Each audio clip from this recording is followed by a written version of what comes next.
Hello दोस्तों, आज मैं आपको ऐसे शख्स की इंस्पिरेशनल स्टोरी सुनाता हूँ जिसने अपनी बेइज्जती का बदला मेहनत और कामयाबी से लिया।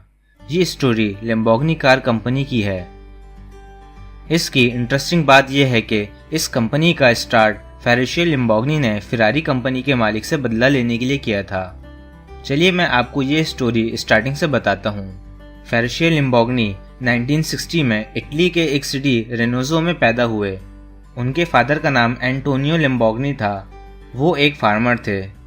लैम्बोर्गिनी को बचपन से ही मशीन्स और इंजन का शौक था। वो ये जानने की कोशिश में लगे रहते थे कि इंजन्स आखिर काम कैसे करते हैं, जिसकी वजह से उन्हें कार का भी शौक था।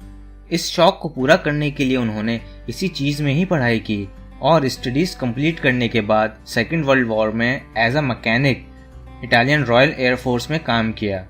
वर्ल्ड वॉर ख़त्म होने के बाद उन्होंने एक छोटा सा गैरेज खोला और गाड़ियों को रिपेयर और मॉडिफाई करने में लग गए। फिर एक दिन उन्हें कार मॉडिफाई करते हुए एक आइडिया आया। आइडिया ये था कि वो आर्मी के यूज्ड इंजन्स को लेकर उनसे ट्रैक्टर बनाने लगे। उनका ये आइडिया इतना कामयाब हुआ कि कुछ सालों बाद उनकी ट्रैक्टर कंपनी इटली की सबसे बड़ी ट्रैक्टर कंपनी बन गई। दोस्तों, अब इस स्टोरी का सबसे इंटरेस्टिंग पार्ट स्टार्ट होता है कि ये ट्रैक्टर कंपनी लग्जरी और स्पोर्ट्स कार कंपनी में कैसे कन्वर्ट हुई। फेरुचियो लैम्बोर्गिनी ने इतनी कामयाबी के बाद अपनी ड्रीम और शौक को पूरा करने के लिए फेरारी 250 ली। लैम्बोर्गिनी को ड्राइव करते हुए लगा कि उसके क्लच में कुछ प्रॉब्लम है। वो अपनी इस कंप्लेन को लेकर सीधा फेरारी के फाउंडर एंजेलो फेरारी के पास चले गए और उनको क्लच की प्रॉब्लम के बारे में बताया। लेकिन एंजेलो फेरारी को उनका ये तरीका बिल्कुल पसंद नहीं आया। उन्होंने लैम्बोर्गिनी को कहा कि एक ट्रैक्टर चलाने वाले को क्या पता कि फेरारी लग्जरी स्पोर्ट्स कार कैसे चलाई जाती है। इस बात ने लैम्बोर्गिनी को अंदर से तोड़ कर रख दिया। दोस्तों, लैम्बोर्गिनी को इस बात का इतना बुरा लग गया कि उन्होंने फेरारी से बदला लेने के लिए अपनी खुद की कार कंपनी खोलने का फैसला किया और लैम्बोर्गिनी ने यह बात ठान ली कि फेरारी को तो मैं पीछे छोड़ कर ही रहूंगा। लैम्बोर्गिनी ने सैंट अनाटा में एक छोटी सी ऑटो फैक्ट्री खोली और 1963 में उन्होंने इस कंपनी को लैम्बोर्गिनी ऑटोमोबाइल्स के नाम से रजिस्टर्ड करवाया।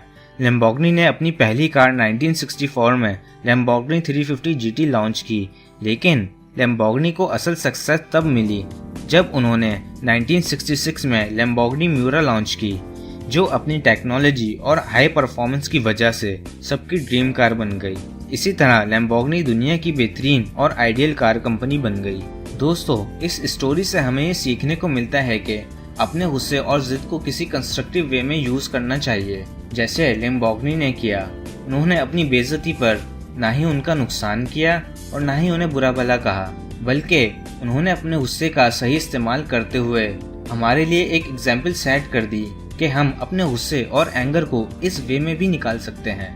आई होप आपको ये स्टोरी अच्छी लगी होगी। इसको लाइक, शेयर, कमेंट करना मत भूलिएगा। अगर आपने हमारा चैनल अब तक सब्सक्राइब नहीं किया है तो उसे ज़रूर सब्सक्राइब कर लें, क्योंकि आपका एक सब्सक्रिप्शन हमें मोटिवेट करता है न्यू वीडियो बनाने के लिए। Good bye.